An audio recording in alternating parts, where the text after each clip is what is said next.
Энэ удаагийн бичлэгээр өгүүлбэртэй бодлого тайлбарлая.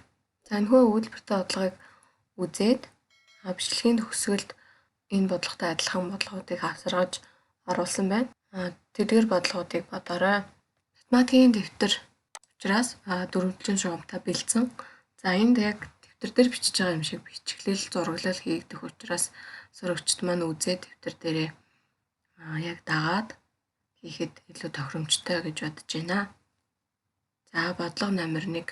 2 м давуу 3 м торог 26800 төгрөгийн үнэтэй ба тийм 8 м давуу 3 м торог 51400 төгрөг бол 1 м давуу ба торгоны үнийг олоорой гэсэн байна. За өгүүлбэртэй бодлогоны хамгийн чухал зүйл бол зураглал хийх байгаа. За зураглалыг хавтан загвараар хэрчмээр эсвэл товч бичгэлээр гээд янз янзаар хийдэг. За энд би ихэвчлэн хавтан загварыг ашиглаж зурнаа. За бодлогын эхний өгөгдөл бол 2 м давуу 3 м торог гэж өгөгдсөн учраас 2 м давууг дэвтрийн 2 нүдээр 3 м торгыг 3 нүдээр зурсан байна. За энэ 26800 төгрөгийн үнэтэй. За дараагийн өгөгдөл 8 м давуу 3 м торог гэсэн байгаа. Тэгэхээр эхлээд 3 м торгоо зурчээ. 3 м торгол хэвээрээ байна. 8 м давуу болж өөрчлөгдсөн байна. За энэ нь 51400 төгрөгийн үнэтэй гэсэн. За зураглалаа маш тодорхой ойлгомжтой хийж чадах юм бол бодлого зураглалаасаа сайн харагддаг. 2 дахь өгөгдөл дээр 6 м давууны зөрөө харагдаж байна. За тэгэхээр энд 6 м давуу нэмэгдсэн байна. За харин үнийн дүн дээр мөн өөрчлөлт орсон. Үнийн дүнгийн зөрүү бол 24600 төгрөг. 24600 төгрөгөөр нэмэгдсэн байна. Энд гарсан үнийн дүнгийн зөрөө нь 6 м давуу нэмэгдснээс болсон гэсэн үг.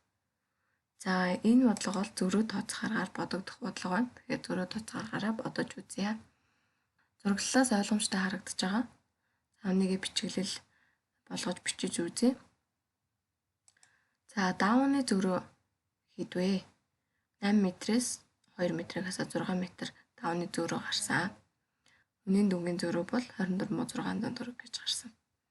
За энэ 24600 төгрөг бол 6 м давууны үн гэсэн үг. Тэгэхээр эндээс 1 м давууны үнийг олох боломжтой. За ингээд 1 м давууны үн нь 24600-аа 6 дахь хуваагаад 4100 төгрөгийн үнэтэй гэж гарлаа. 1 м давууны үн бол олдсон. Харин одоо 1 м торгоны үнийг олно. Тэгэхээр 1 м торгоны үнийг олохын тулд бодлогод өгөгдсөн 2 өгөгдлийнх аль нэгийг ашиглана. За би энд арай бага зураглалтай бага өгөгдөл дээр нь бодож үзье. 2 м торгоны үн бол ойлгомжтой. 1 м нь 4100 юм чи 2 м нь 8200. 26800 төгрөгийн 8200 2 м давуу юм бол үлдсэн нь 3 м торгоных гэсэн үг тийм ээ. Тэгэхээр 26800-аас 8200 хасгаар 16800 төгрөг. Энд чи 3 м давуу 3 м торгоны үн гэсэн. За одоо 1 м торгоны үн нь 18600 3 тэнцвэрсэгт хуваагаад 6200 төгрөгийн үнэтэй юм байна. Энэ бол 1 м торгоны үн. За ингээд 1 м торгоны үнийг олсон. Бодлогын төгсгөлд заавалчгүй шалгах үйлдэл хийх хэрэгтэй. За шалгаж үзье. Энд арай бага өгөгдөл дээр нь бүгдээрээ олсон учраас шалгахдаа нөгөө өгөгдлөө ашиглаж шалгая. 8 м давуу 32800 төгрөгийн үнэтэй. 3 м торог 16800 төгрөг. За энэ хоёроо нэмэхээр 51400 төгрөг гээд өгүүлбэртэй бодлогод өгөгдсөн өгөгдөл таарч байгаа учраас өгүүлбэрт бодлогоо зөв бодсон байна гэсэн үг. За дараагийн 2 дугаар бодлогоо бодъё. Бодлого номер 2. За 2 м давуу 3 м торог 30,000 төгрөгийн үнэтэй ба тийм 4 м давуу 2 м торго 32,000 төгрөг бол 1 м давуу ба торгоны үнийг олоорой. За 1-р бодлогон дээр 3 м торго 3 м торго гээд торгоны хэмжээ тэнцүү байсан. За харин энд торго юм уу давууны хэмжээ тэнцүү биш, бүгд ялгаатай байна. За энэ тохиолдолд бодлогыг хэрхэн бодох вэ? За зураглалаа хийж үзье. 2 м давуу 3 м торго 30,000 төгрөгийн үнэтэй. Харин 4 м давуу 2 м торго 32,000 төгрөгийн үнэтэй гэсэн байна. Бодлогонд давуу ба торго гэсэн хоёр зүйлийг өгсөн тийм ээ. За энэ тохиолдолд бодлогоо бодохдоо давууны хэмжээг хооронд нь тэнцүү болгох эсвэл торгоны хэмжээг хооронд нь тэнцүү болгох хэрэгтэй. Тэнцүү болгохдоо дахин ихсгэх үйлдэл хийн. Дахин ихсгэнэ гэдэг нь үржүүлэх үйлдэл тийм ээ. За тэгэхээр үржүүлэх үйлдэл хийх нэ. За энэ бодлогыг би хоёр аргаар бодъё. Эхний тохиолдолд давууны хэмжээг тэнцвэрлэе. Эхний өгөгдөл дээр өгөгдсөн 2 м давууг дараачийн өгөгдлийн 4 м даваатай тэнцүү болгож бодож үзье. За энд байгаа 2 м давууг 4 м даваатай тэнцүү болгохын тулд бид 1-р өгөгдлийг 2 дахин ихсгэх үйлдэл хийнэ. За өөрөөр хэлбэл 2-оор үржүүлнэ гэсэн үг.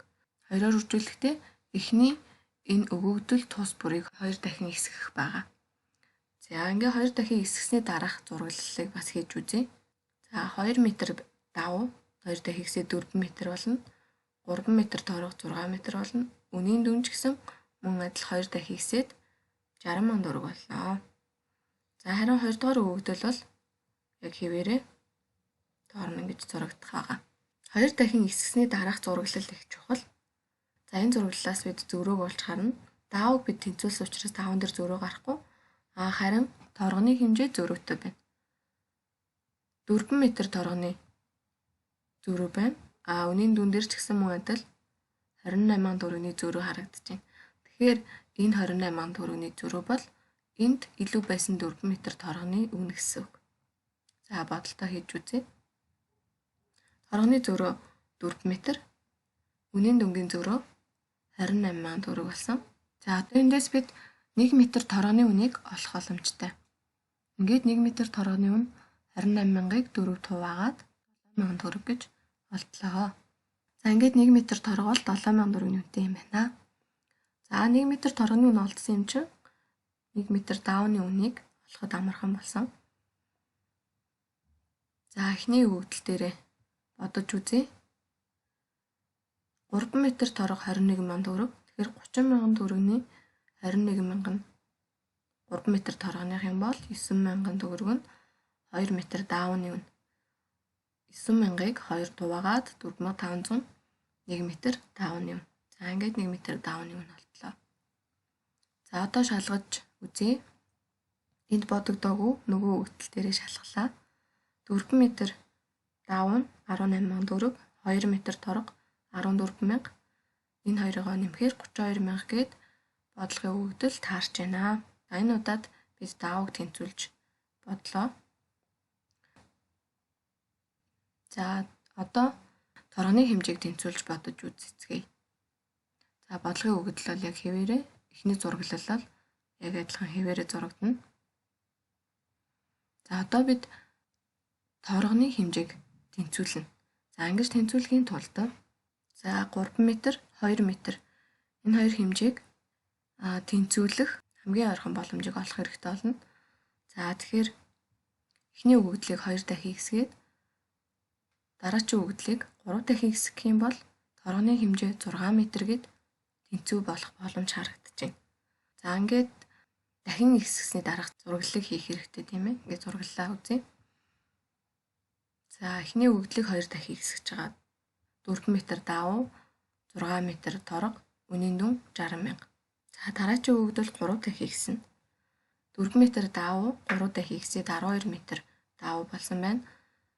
За 2 м торго 3 дахин ихсээд 6 м. За ингээд үнийн дүн 96,000. За энд торгоны хэмжээ тэнцүү болсон. Дахин ихсгэсний дараах зураглал хамгийн чухал. За эндээс бид зөрөөг олж харна. Даун дээр зөрөө гарсан. энд 8 м давны зөрүү байна. Үнийн дүн 36,000 төгрөгийн зөрүү байна. Энд илүү гарсан 8 м давны үн нь энэ 36,000 төгрөг гэсэн үг. За бодолтой хийж үзье. Давны зөрөө 8 м, үнийн дүнгийн зөрөө 36,000 гарсан. За одоо эндээс 1 м давны үнийг олох боломжтой. 1 м давн 36,000-ыг 8 хуваагаад 4,500. За ингээд 1 м давны үн олдсон. Одоо 1 м торгоны үнийг олцгоё. За энэ өгөгдлийг ашиглаж олъё. 4 м давн 18,000 төгрөг болно. За тэгвэл 32,000-аас 18,000-ыг хасахад 14,000 төгрөг нь 2 м торгоны үн. Ингээд 14,000-ыг 2 хуваагаад 7,000 төгрөг нь 1 м торгоны үн гэж олдож байна. За шалгах үйлдэлээ хий. Энд бодогдоогүй нөгөө үйлдэл дээр нь шалгаж байна. 2 м давуу бол 9,000, 3 м торго 21,000, 21,000 дээр 9,000-ыг нэмээд 30,000 гээд бодлогын өгөгдөл таарч байгаа учраас зөв боджээ. За эхний удаад бид давны хэмжээг тэнцвүүлж бодсон. Харин дараагийн удаа торгоны хэмжээг тэнцвүүлж бодлоо. Ингэж бодоход хариу яг ижил гарч байна. За тэгэхээр ийм тохиолдолд дахин хэсгэх үйлдэл хийх хэрэгтэй. Нэмэх үйлдэлтэй андуурч болохгүй, жүлх үйлдэл хийн. За бодлогын өгөгдлөөс шалтгаалаад өөрөөр хэлбэл бодлогын өгөгдөл ихсэх тусам хавтангаар зурхад бас асуудал үүснэ. Тэр үед хавтан биш үржүүр хэлбэрээр, товч чиглэл хэлбэрээр бичээд бодноо. Энд нөгөө бодлогыг яаж бодох аргыг харууллаа. За яг энэ бодлогыг анх бодож эхэлж байгаа үедээ хавтан загвараар зураглалаа хийгээд зурагчтай маш сайн тайлбарлаж ойлгуулсны дараагаар товч чиглэл хэлбэрээр бодоод явбал бас илүү хэлбэр байх болно. За дараагийн бодлогоороо уулзъя. Баяртай.